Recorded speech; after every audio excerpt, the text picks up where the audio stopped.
Hey, Jack Russell here, to make a case for why Logan Lucky is one of the best heist films ever made and why you should go see it like yesterday.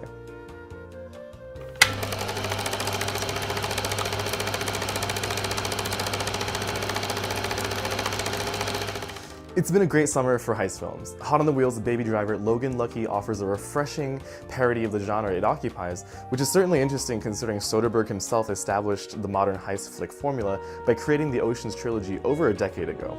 That's right, the director subverts a genre that he himself established. That'd be like if the creator of Star Trek also did Galaxy Quest. The tried and true requisites are all there, from the deliberate breadcrumbing of discrete clues that pay off at the end like a Rube Goldberg machine, to the cookie-cutter archetypes recruited to crack an impenetrable vault, all set against the backdrop of a groovy, eccentric soundtrack. What sets Logan Lucky apart are the cheeky redneck caricatures that create bizarre character interactions and scenarios that are absurd but endearingly over the top. Now, before I start gushing about this film, I need to highlight Daniel Craig's exceptional performance. To see a guy who's been Bond playing a hardened inmate hick is pure joy. With killer lines like, "I'm getting naked, no peeking," reeled off in a heavy southern drawl. Excuse my horrible one. That's sort of the theme of the entire movie. It respects the viewer enough to know that the audience knows all of the tropes and expectations that come with a heist film, but it sets them up like a conveyor belt of T-balls and repeatedly subverts them over and over with home run comedic moments and slam dunk satire. If you're not familiar with the plot of the movie, here's the Metacritic synopsis. Trying to reverse a family curse, brothers Jimmy and Clyde Logan set out to execute an elaborate robbery during the legendary Coca-Cola 600 race at the Charlotte Motor Speedway. So, besides being a parody of its own genre, the movie satirizes both children's pageants and southern redneck culture. It's not heavily politicizing or criticizing them in big ways, it's more of a lighthearted jab at how extreme and ridiculous these situations can get. The music selection was decent, I'd say. I wish David Holmes had returned to offer us more of what was the icing on the cake for the Ocean's films, the score. Holmes does return for one song, but the rest of it's just a collection of artists along the lines of John Denver, Creedence Clearwater Revival, and other classic rock and country that really conveys an authentic southern vibe, but not really my cup of tea.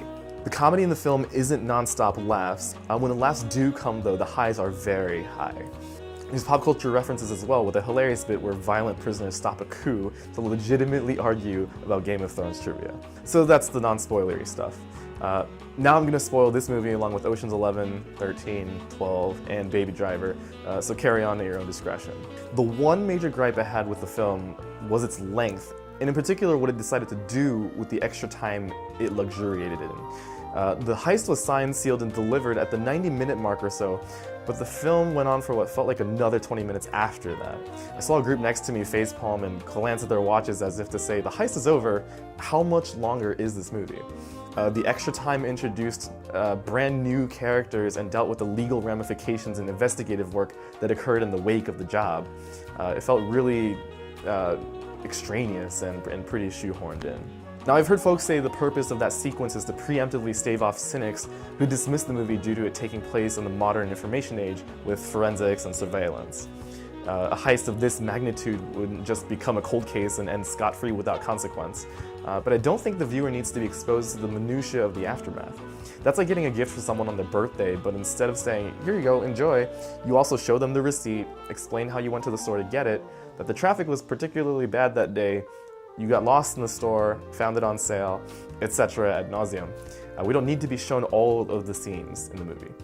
Baby Driver had a similar, albeit much shorter, epilogue-feely scene that wrapped it all up.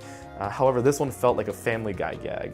It's deliberately extraneous enough to cross from good into annoying, which is somewhat fitting considering Seth MacFarlane made a surprise appearance. I don't go to heist films for the realism, I go for the spectacle. So I won't leave this review on a sour note, so to wrap up, I'll say that Logan Lucky joins the Ocean's trilogy, Inside Man, and Baby Driver in the upper strata of the modern heist film genre. Plainly and simply put, it's a blast and a half to watch. It's a must-see for fans of heist movies, and I'd even recommend it to folks who aren't, but would enjoy a fun, decently knit comedy with many recognizable faces in roles you typically wouldn't see them in. Alright, that's all I got for you today. You can find me on Twitter at JRustTerrier. Be sure to like, favorite, subscribe, and all of that. And you can find my other work on my website at theoppageeks.com. Thanks for watching.